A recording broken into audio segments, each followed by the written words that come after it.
encore 2 heures à tenir. Je sais pas ce qui m'a fait de prendre ce job, hein.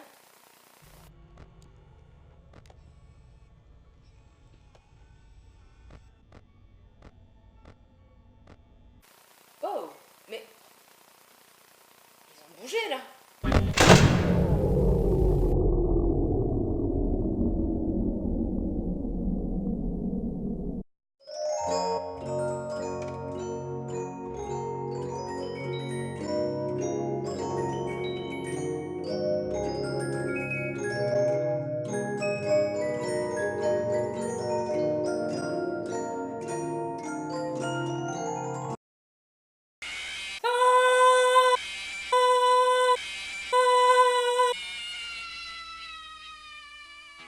Bonjour et bienvenue dans ce nouveau On a testé pour vous.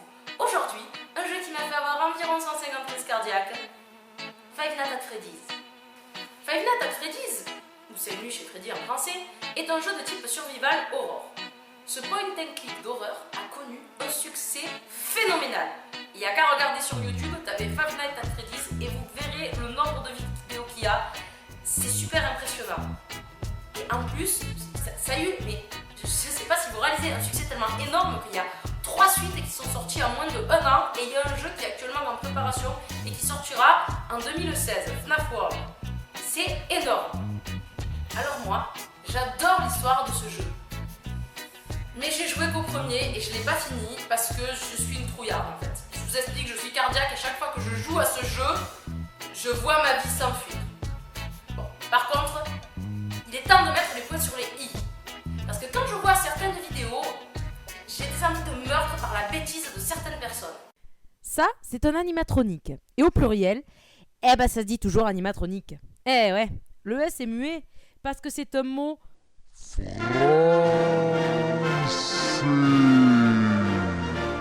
c'est traduit de l'anglais animatronics. Alors quand j'entends certains Kevin dans leur podcast dire Ah là là, les animatronics, eh ben ils m'ont foncé dessus parce que ces animatronics, ils sont trop méchants. j'ai juste envie de leur faire avaler un Becherel et un dictionnaire et un livre de traduction. La bonne prononciation en français c'est animatronique Q-U-E et pas animatronics.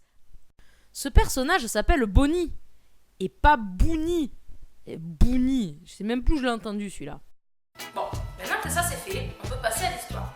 Vous incarnez un personnage qui a été embauché pour faire le gardien de nuit pendant 5 nuits dans la Freddy Fazbear Pizzeria, qui est tenue par la société Fazbear Entertainment.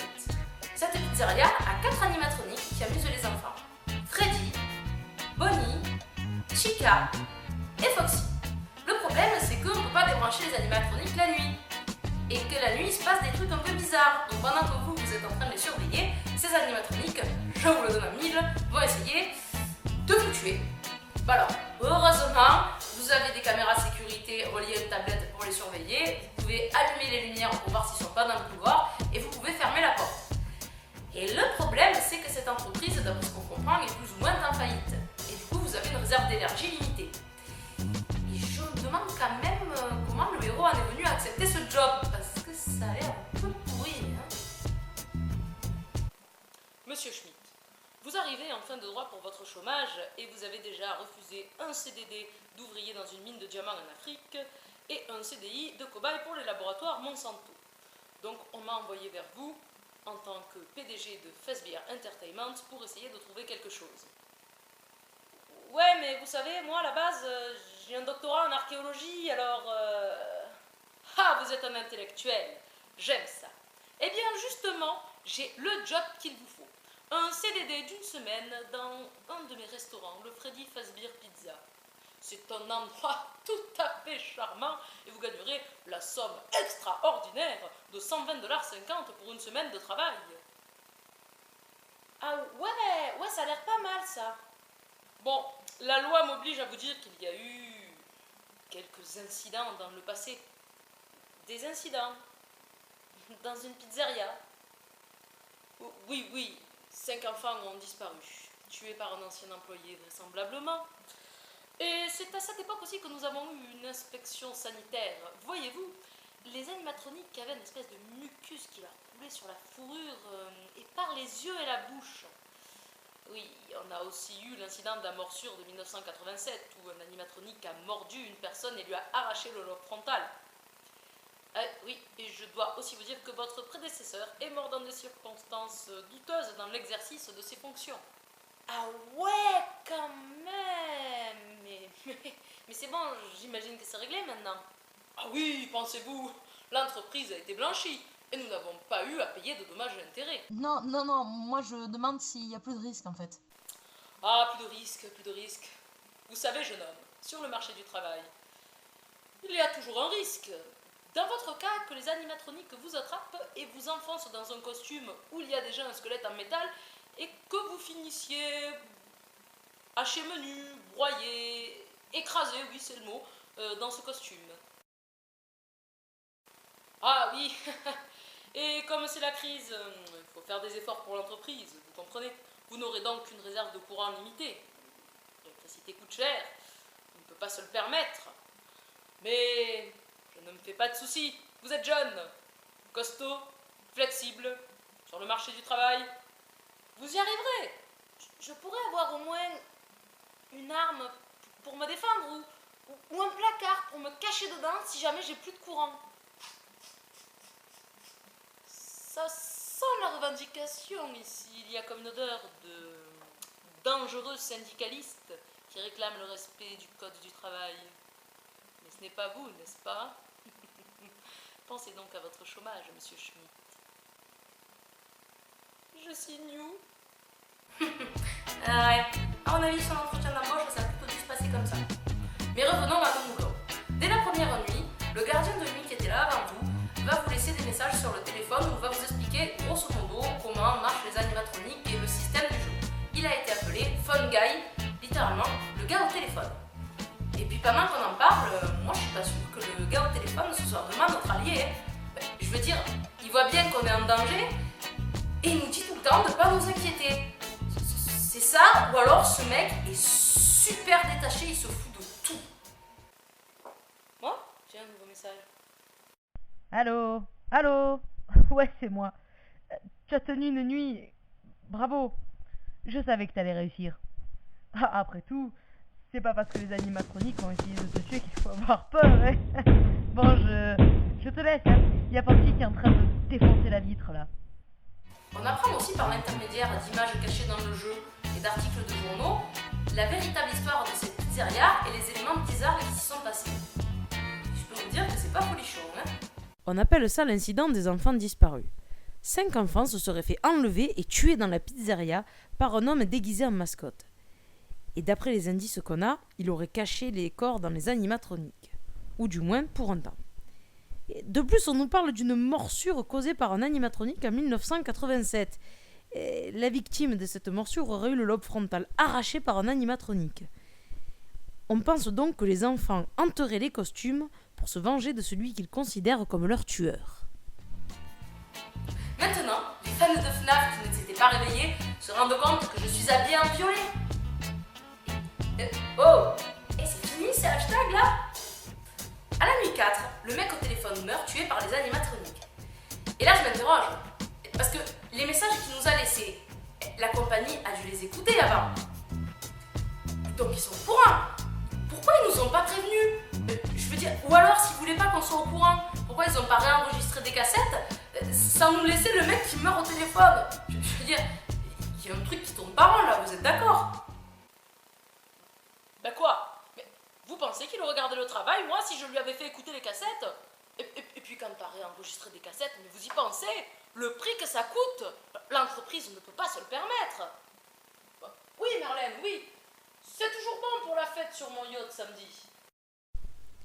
Fazbear Entertainment. Nous construisons des mondes meilleurs.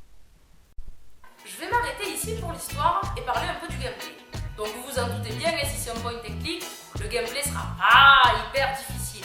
Il y aura juste quelques actions à effectuer dans le bureau que je vais vous décrire.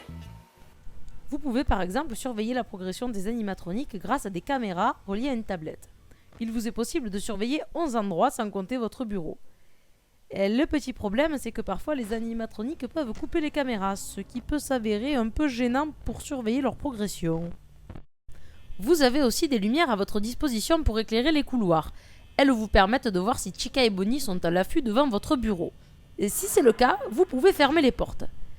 Attention toutefois, les animatroniques peuvent aussi couper le système de fermeture des portes et ça vous mène à une mort certaine parce que vous ne pouvez plus vous protéger du tout. Chaque animatronique a une IA et un plan d'attaque qui lui est propre. Ça peut varier un peu d'une nuit à l'autre, mais généralement, ça reste à peu près pareil. Bonnie bouge souvent en premier et il attaque uniquement par la porte de gauche. Il vous suffit donc de lui fermer la porte au nez et il ne tardera pas à s'en aller. Si vous regardez votre tablette alors qu'il est à la porte, il vous sautera dessus pour vous tuer et c'est un game over. Chica a quant à elle le même mode de fonctionnement que Bonnie. Cependant, elle attaque exclusivement par la porte de droite. Foxy, mon ami Foxy. Il est généralement inactif dans la Pirate Cove, ou la Cricopirate en français si vous préférez. Il faut le surveiller avec la tablette. Et dès que vous voyez qu'il n'est plus à la Pirate Cove, il faut fermer la porte de gauche le plus rapidement possible. Autrement, il courra jusqu'à votre bureau pour vous attaquer. Et enfin, Freddy, le plus vicieux de tous. Il n'est actif que tard dans le jeu, mais c'est le plus difficile à éviter. Il vous faut stopper sa progression en le suivant avec les caméras et fermer les portes dès qu'il approche. Autrement, rien ne vous indique qu'il est ici avec vous. Il peut vous attaquer même si vous ne regardez pas la tablette. C'est également lui qui vous tue si vous n'avez plus de courant. Vraiment, c'est l'animatronique qui va le plus vous déranger dans le jeu. Finalement, leur schéma se décrypte assez facilement. Et au bout d'un moment, vous verrez les attaques venir et vous pourrez les bloquer assez facilement. Jusqu'à la nuit 3.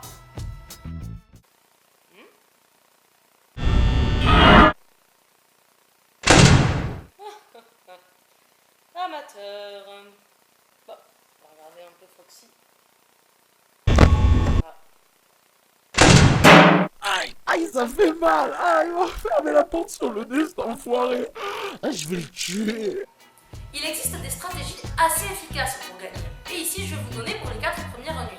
Bon, par contre, je sais que dit comme je vais le dire, ça aura l'air facile. Mais en fait, aucune nuit se ressemble. Et c'est très difficile à partir de la nuit 4. Pour la première nuit, c'est assez simple. Il vous suffit de regarder à droite et à gauche avec les lumières. S'il n'y a personne, regardez si Foxy a bougé. Répétez l'opération quelque temps et faites quelques pauses de 10 secondes environ. Puis vers 2h du matin, fermez la porte de gauche et attendez. Chica, même si elle est présente à la porte de droite, ne pourra pas vous tuer si vous ne regardez pas votre tablette. Pour la nuit 2, utilisez la même technique que pour la nuit 1.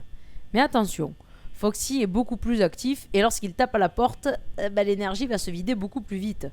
Je vous conseille de fermer la porte de gauche à seulement 4h du matin. Vous devriez être large niveau énergie. La nuit 3 est beaucoup plus dure que la précédente. Il faut répéter un schéma classique en espérant que Chica et Bonnie ne restent pas campés longtemps à la porte. Ce qui m'est arrivé par exemple avec Bonnie qui a campé pendant plus d'1 heure.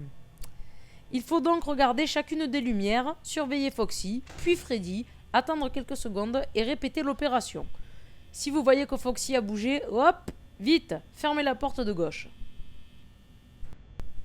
Pour la nuit 4, Freddy est votre plus grand danger. Il faut le surveiller souvent, ce qui use pas mal de courant et qui vous empêche de regarder Foxy comme il faut. Pour survivre, il faut seulement regarder Foxy et Freddy tout en regardant les lumières avant d'utiliser la tablette. Il est très probable que vous soyez à court de courant avant 6h. Si c'est le cas, lorsque Freddy joue son jingle avant le jumpscare, ne bougez surtout pas. Il mettra plus de temps à vous attaquer et si vous avez de la chance, il sera 6h avant qu'il ne vous attaque. A noter que les animatroniques débloquent complètement, elles font des têtes super bizarres et des bruits qui vous empêcheront de dormir pendant 2-3 nuits. J'ai pas de stratégie pour la nuit 5 parce que j'ai pas fini le jeu. En fait, c'est parce que je suis une grosse trouillarde pour les jeux comme ça. J'adore l'univers, mais je déteste y jouer.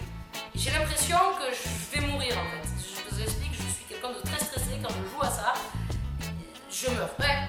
Oui, surtout que j'en avais marre de me faire tuer à 4h ou 5h du matin. Ça me frustrait. Et surtout me faire tuer par Freddy qui est vraiment le plus énervant des animatroniques. Ou alors il se passait des trucs un peu comme ça.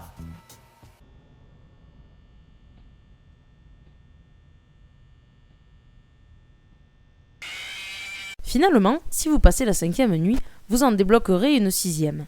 Et si vous êtes assez fort pour survivre à cette 6e nuit, vous recevrez enfin votre chèque de 120,50 $. Où au passage, on découvre enfin le nom du personnage principal, Mike Schmidt. Et vous débloquez aussi la Costume Night, une nuit spéciale où vous pouvez choisir le niveau de difficulté de chacun des animatroniques. Une fois que vous finissez cette Costume Night, vous recevez un bulletin de licenciement sur lequel on peut lire « Avis de résiliation, vous êtes viré. Raison, trafic les animatroniques. » Et une autre phrase qu'il m'est impossible de traduire mot à mot, mais qui en gros fait référence à votre attitude généralement peu professionnelle.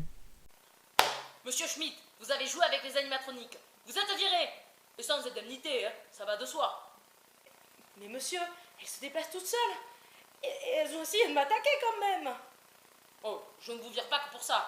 Vous avez une attitude qui n'est pas du tout professionnelle. Vous auriez dû mourir à la 6e nuit. Comme ça, je n'aurais pas eu à vous payer. Fazbear Entertainment. Nous construisons des mondes meilleurs. Il y a aussi beaucoup de secrets, comme le Golden Freddy, dont je n'ai pas parlé ici, ou la morsure de 87. Qui a été mordu en 1987? Ou alors, par exemple, où est le corps du fun? Qu'est-ce qui se passe?